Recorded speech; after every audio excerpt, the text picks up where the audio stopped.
welcome back. Today we are going to be talking about sound boxes, and sound boxes help us identify all the parts and sounds that we hear in a word when we're trying to write it or read it.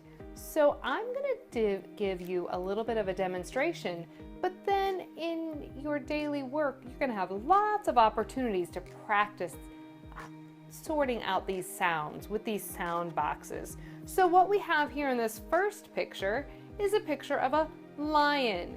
Now when we talk, we say it quickly, lion, but when we're trying to hear all the sounds of the word, we say it slowly. And one way to slow ourselves down is to take it and do it this way. Listen while I do it. L-I-N. Lion. Now there might be more letters to that word, but we hear 3 sounds. So I pushed this up 3 times. There are 3 sounds in lion. Again, there's actually more letters in it, but we are just talking about sound boxes. How many sounds do we hear in the word? Let's go to this picture. This is a picture of a ship.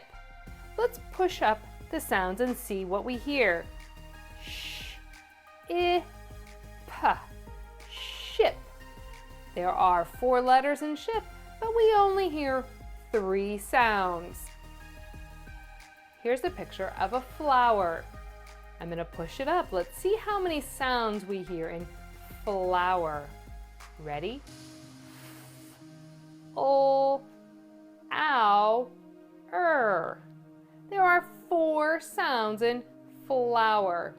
Now it's your turn to find some picture cards. You can draw these boxes anywhere you want and practice pushing those sounds. You can use pennies or cotton balls or these little token coins that I've used. Whatever you have around, push out those sounds and hear as many sounds as you can in all the wonderful words you're going to write and read.